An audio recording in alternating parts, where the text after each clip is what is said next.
Hello दोस्तों, welcome you and your family, your friends and your relatives on our gardening channel Ayodhya gardening. दोस्तों, आज हम लोग एक ऐसी बीमारी के बारे में बात करने वाले हैं जो कि बहुत खतरनाक रूप से देश में बढ़ रही है और एक गार्डनर के तौर पे मैं इसको जिम्मेदारी भी समझता हूँ कि अपने से जुड़े लोगों को भी कुछ अवेयर करूँ अगर मेरे पास कोई जानकारी है। दोस्तों, जानकारी के बहुत सारे स्रोत होते हैं, कहीं कुछ मिल जाता है, कहीं कुछ मिल जाता है, कहीं कुछ मिल जाता है। तो मैंने सोचा कि मेरे पास भी जो जानकारी है ब्लैक फंगस को लेकर के वो आपसे शेयर करूं। ठीक है, तो दोस्तों पहली बात तो ये जान लीजिए कि ब्लैक फंगस, जिसको कि हम लोग म्यूकर माइकोसिस कहते हैं, बीमारी को ब्लैक जिस बीमारी से पैदा होता है, इसके पूरे को हम समझना चाहते हैं।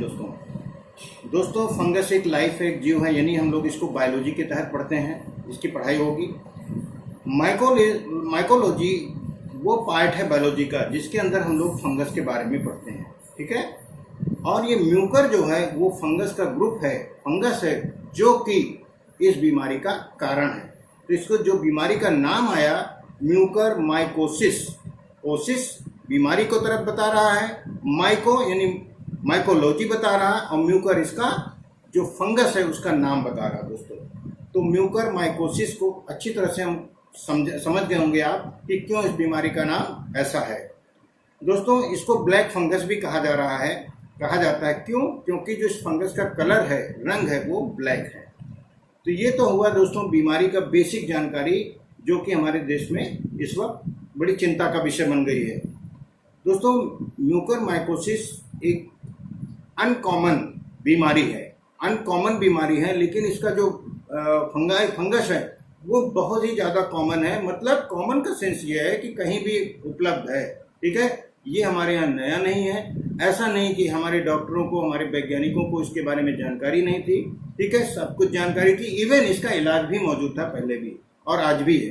ठीक है दोस्तों, इसमें क्या हुआ रहा कि ये मिट्टी में, खाद में, सड़ी गली पत्तियों में, हवा में पाया जाता है। ठीक है, तो ये सब चीज़ें तो पहले भी हम लोग गार्डनिंग करते आए हैं, तो मिट्टी छूते रहे हैं, खाद छूते रहे हैं, सड़ी गली पत्तियां छूते रहे हैं दोस्तों, लेकिन हम लोगों को कभी प्रभावित नहीं किया। आज क्या ऐसा हो गया कि ये केसेस बढ़ने लगे? इसी चीज़ को पूरे को आज हमको यहाँ पर समझना है। उद्देश्य यह है कि पूरी सावधानी की बारे में हम लोग जाने, ताकि अपने घर को, अपने फ्रेंड सर्किल को इनसे अवेयर कर सकें और बचाएं। अब आते हैं दोस्तों मेन मुद्दे पर। दोस्तों, ये फंगस मैंने बताया कि बहुत पहले से अवेलेबल है, और लेकिन ये बीमारी बहुत रेयर थी। ठीक है, इसके उठने का कारण क्या हुआ, उसके पीछे में अगर हम जाएं तो कोई भी बीमारी से हम तभी प्रभावित होते हैं, खासकर थर्ड पार्टी अटैक। ठीक है, बाहर का कोई बैक्टीरिया, वायरस, ये सब अटैक कर रहा है, तो वो कहीं ना कहीं हमारी इम्यूनिटी उसके लिए जिम्मेदार होती है कि वो हमको इन्फेक्ट कर पाएगा या नहीं। ठीक है दोस्तों, जब से कोविड के केसेस बढ़े हैं, एक चीज ये भी ध्यान देने की जरूरत है कि पहले वाले फेज में ये बीमारी नहीं आई थी, इस फेज में आई है। ठीक है, यहाँ पर दोस्तों हमारे यहाँ क्या हो रहा है कि ट्रीटमेंट का जो तरीका है वो बेहद सतर्क वाला है, लेकिन अनफॉर्चुनेटली जब कोविड का पेशेंट अस्पताल तक पहुंच रहा है तो वो ज़्यादातर केसेस गंभीर की स्थिति में पहुंचना, यानी जब उनको सांस फूलने की दिक्कत हो रही है, उनका ऑक्सीजन लेवल बहुत कम हो जा रहा है, वहां पर बहुत केसेस बढ़ रहे हैं। इसके पहले अगर कोई केसेस पहुंच रहा है तो बहुत ज़्यादा केसेस इसलिए बचाए भी जा रहे हैं। ठीक है, लोग सेफली रिकवर होकर घर आ रहे हैं। ब्लैक फंगस उन लोगों को अटैक करता है जिनकी इम्यूनिटी बहुत ही वीक होती है, कह सकते हैं कि अप्रॉक्सीमेटली 0 लेवल पे हो जाती है। ठीक है, ऐसा क्या हो रहा है दोस्तों कोविड के पेशेंट में दोस्तों, पहले की तुलना, पहले फेज के बाद और इस फेज में अंतर क्या है, यहाँ पर डेक्सामेथासोन जैसी दवाओं का यूज डॉक्टरों को करना पड़ रहा है। ठीक है, स्टेरॉइड्स का, जिसको कि स्टेरॉइड्स हम लोग कहते हैं, ये दवाएं यूज क्यों करते हैं हमारे डॉक्टर? दोस्तों, जब पेशेंट गंभीर स्थिति में पहुंच जाता है तो अल्टीमेटली गंभीरता आती कहाँ से? उसको सांस लेने में दिक्कत होती है। सांस लेने में क्यों दिक्कत होती? क्योंकि उसका लंग्स प्रॉपरली काम नहीं कर रहा होता। वो क्यों नहीं काम कर रहा होता? क्योंकि उनमें इन्फ्लेमेशन आ चुका होता, सूजन आ चुकी होती। स्टेरॉइड्स उन मटेरियल्स को सब्साइड करता है जो कि इन्फ्लेमेशन को बढ़ाते हैं। तो जैसे ये डॉक्टर हमारे पेशेंट को, हमारे डॉक्टर देते हैं, पेशेंट को रिलीफ मिलना चालू हो जाता है। इसीलिए इसको हम लोग लाइफ सेविंग ड्रग्स भी कहते हैं। ठीक है, जब पेशेंट को रिलीफ मिलना चालू हो जाता है, ये तो बहुत अच्छी बात है, लेकिन ये डेक्सामेथासोन सीधे जाके हमारी इम्यूनिटी पे काम कर रहा है और वो एज ए साइड इफेक्ट हमारी जो वाइट ब्लड सेल्स हैं, जो कि हमारे लिए एक आर्मी की तरह काम करती हैं शरीर में, उनको जाकर के खत्म कर रहा है, उनको नुकसान पहुंचा रहा है। तो ऐसे में हमारा शरीर उस घर की तरह हो जा रहा है जिस घर में कोई दरवाजा और कोई खिड़की नहीं है, कोई भी आए, कोई कुछ भी कर ले जाए, कोई भी नुकसान पहुंचाए। तो इस वक्त ब्लैक फंगस जो कि पहले से मौजूद हैं, उनको इम्यूनिटी जब शरीर में गई, अब क्या इसके अलावा क्या चाहिए? फेवरेबल एनवायरनमेंट जहाँ ये डेवलप होते हैं, नमी। जब हमारा पेशेंट ऑक्सीजन मास्क लगाता है तो इस एरिया में नमी बहुत रहती है। जिस वार्ड में एडमिट रहते हैं, आईसीयू में अगर है पेशेंट, तो वहाँ क्या क्लोज्ड एरिया रहता है। जो क्लोज्ड एरिया होते हैं वो हमेशा वायरल लोड बहुत ज़्यादा होता है। ठीक है, हमेशा सजेस्ट किया जाता है कि हम लोग ऐसे खिड़कियों घरों में बैठे, ऐसे कमरों में बैठे जहाँ पर प्रॉपर वेंटिलेशन हो। तो दोस्तों, जब हमारे पेशेंट की इम्यूनिटी भी और इस फंगस को जो बढ़ने के लिए, जो उठने के लिए जो वातावरण चाहिए, वो हमारे वहाँ पर मिल जा रहा है बहुत आसानी से, तो हमारे पेशेंट को तुरंत ये अटैक कर दे रहा है।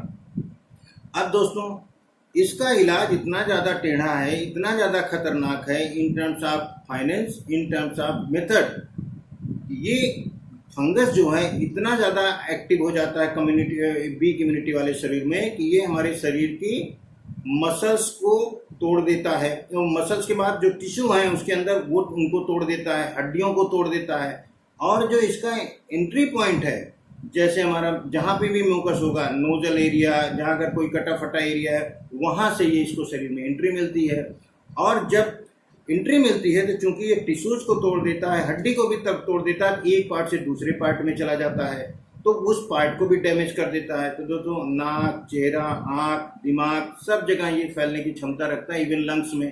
ठीक है, तो ऐसे में क्या है कि पूरे शरीर का सिस्टम बिगड़ जाता है। ठीक है, अब क्या होता है, ये हमारे ब्लड की शिराओं में, धमनियों में पहुंच जाता है फाइनली, और उस स्थिति में बहुत खतरनाक स्थिति पैदा हो जाती है, क्योंकि ब्लड जो कि हमारा ऑक्सीजन कैरियर है पूरे शरीर के लिए, वो डिस्टर्ब होता है और अल्टीमेटली शरीर पेशेंट की ऐसे केसेस में डेथ भी हो जाती है। ठीक है, तो दोस्तों, हमें समझना क्या है इसमें कि हमारी इम्यूनिटी जहाँ पर वीक होती है वहीं पर ये सब चीज़ें शुरू होती हैं। हाई ब्लड प्रेशर और हाई ब्लड शुगर के पेशेंट के लिए बहुत रिस्क है।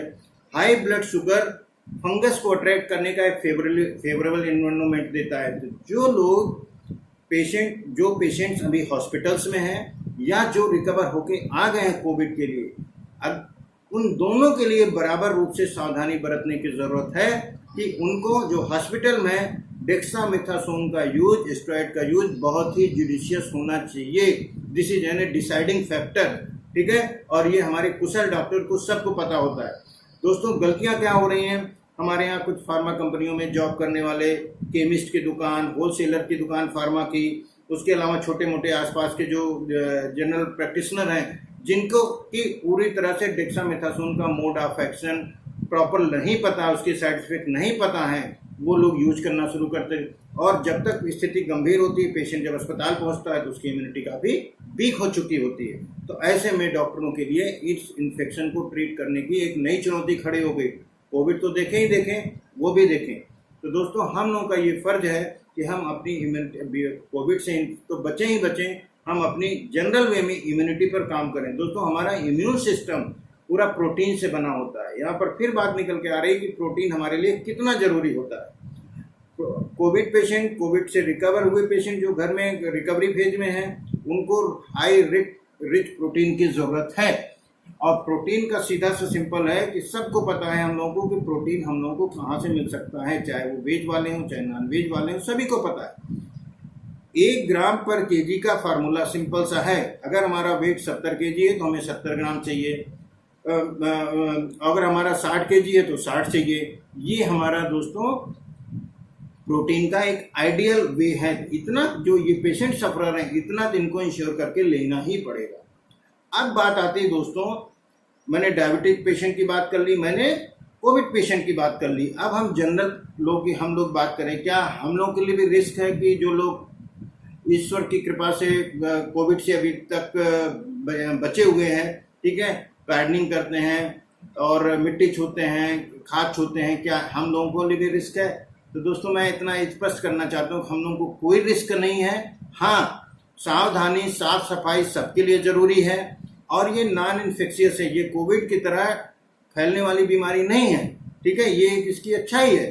तो हमें ये देखना है कि हम मिट्टी छूने के बाद, इन सबको छूने के बाद अपने हाथ को धुलें। बेटर हो कि हम उसको ग्लव्स का इस्तेमाल करें, क्योंकि फंगस जो हमारे शरीर को टच करता है, भले हमको अब नुकसान नहीं पहुंचाने के लिए, लेकिन वो आए क्यों मेरे पास?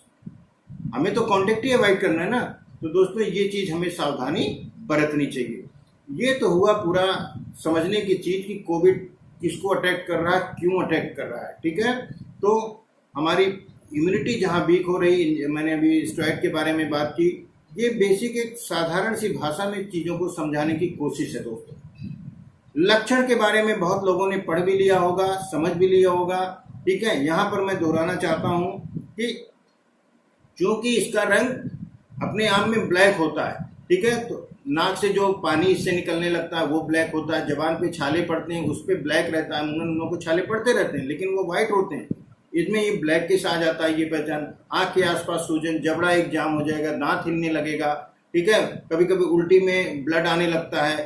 तो ऐसे में दोस्तों ये सब सिम्टम्स हैं, ठीक है, जो कि ब्लैक फंगस के हैं। तो हमें इन सिम्टम्स को जैसे ही हमारे पास आए और हमने उन फेवरेबल कंडीशंस में रहा हो, या तुम कोविड से रिकवर होके आए हैं, या हमारी इम्यूनिटी ऐसे कभी रही हो वीक है, जैसे केवल कोविड ही नहीं, टीबी के पेशेंट की इम्यूनिटी बहुत वीक होती है, HIV के पेशेंट की इम्यूनिटी बहुत वीक होती है, जिन लोगों को नींद नहीं आती है रेगुलर उनकी इम्यूनिटी वीक बहुत होती है, जो लोग अक्सर एंटीबायोटिक्स को उनको खाना पड़ता है ट्रीटमेंट के दौरान उनकी इम्यूनिटी बहुत वीक रहती है। ऐसे पेशेंट्स को हमेशा अलर्ट मोड पे रहना चाहिए इन फंगस से। जैसे कि कहा जाता है कि अगर आपको कोई सिम्टम आ रहा है तो आप कोविड पॉजिटिव मान के उसका प्रिकॉशंस फॉलो करिए, आप आइसोलेशन में चले जाइए, आप बेसिक जो दवाएं हैं चाहे आयुर्वेदिक हैं चाहे एलोपैथिक हैं आप लेना शुरू कर दीजिए, क्योंकि ना लेने से बहुत नुकसान हो सकता है, लेने से आपको कोई नुकसान नहीं होगा, प्रिकॉशन आप बच जाएंगे। उसी तरह दोस्तों इस कैटेगरी के पेशेंट्स को अगर वो गार्डनिंग भी करते हैं तो हमें बहुत सावधान रहने की जरूरत है, ठीक है। अब ये तो मैंने लक्षण की बात कर लिया दोस्तों, हम बचें कैसे? हमें बचना यह है कि अगर हम कोविड पेशेंट ना बने, यही एक इसका बचाव है आज की डेट में। अगर कोई हो भी गया, सपोज दैट आपका कोई सगा संबंधी हो भी गया है, उसके ऑक्सीजन मास्क की रेगुलर साफ सफाई होनी चाहिए, वहाँ पर सैनिटाइज होना चाहिए, ऑक्सीजन सिलेंडर का जो पानी होता है वो डिस्टिल्ड वाटर होना चाहिए, वो साफ सुथरा ढंग से मैनेज होना चाहिए, ये वेंटिलेटेड रूम होना चाहिए। अगर कोई खिड़की वगैरह बंद है तो वहाँ से डॉक्टरों से नर्सों से कह के हमको खुलवाना पड़ेगा। अपने घर में हमें अगर हमारा पेशेंट है घर में तो उनको इम्यूनिटी, हमको रिच प्रोटीन डाइट देनी चाहिए, हमें खिड़की आज की अच्छी वेल लाइटेड रूम में उनको आइसोलेशन देना चाहिए, उनको रखना चाहिए दोस्तों, ठीक है। इसका इलाज दोस्तों बहुत ज़्यादा महंगा है, ठीक है, क्योंकि जब हो गया तो वो बहुत खतरनाक रूप ले लेता है। इस सर्जरी करनी पड़ती है और वो पार्टी अलग करना पड़ता है, इसमें आंखों की रोशनी चली जाती है, आंख इन्फेक्शन होने पे आंख निकालना पड़ जाता है, इसमें जबड़ा काटना पड़ जाता है, दांत निकालना पड़ जाता है, जहाँ जहाँ भी इन्फेक्शन गया उस पार्ट को डॉक्टर एक लिमिट के बाद ही तक ट्रीटमेंट कर पाते हैं, उसके बाद उसको काट के देते तो पूरा चेहरा ही छत बिचत हो जाता है, ठीक है। बहुत ही अजीब सी स्थिति मनुष्य के जीवन में पैदा हो जाती है, जो लोग बच जाते हैं। तो उम्मीद है कि ये जानकारी जो हम दे रहे हैं आपको बहुत समझ आपकी विकसित करेगी और बचाव में भी हेल्प करेगी।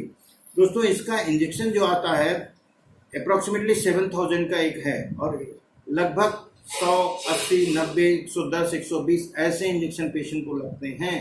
अब आप समझ लीजिए कि इसका ट्रीटमेंट कॉस्ट कितना जाएगा, एक इंजेक्शन की बात मैं कर रहा हूँ। तो दोस्तों ये बीमारी बहुत ही खतरनाक है बट अनकॉमन है, ठीक है, बहुत कॉमन नहीं है। तो हमें अपने सगे संबंधियों को इनसे बचा के रखना चाहिए, अपने को बचा के रखना चाहिए और ये ओवर कॉन्फिडेंस में नहीं रहना चाहिए, ये तो मुझे नहीं हो सकता, ये तो मैं वार्ड में गया हूँ तो मैं वो नहीं हो सकता, क्योंकि बचाव ही हमको एक डर हल्का सा देता है, वो डर हमको सावधानी देता है।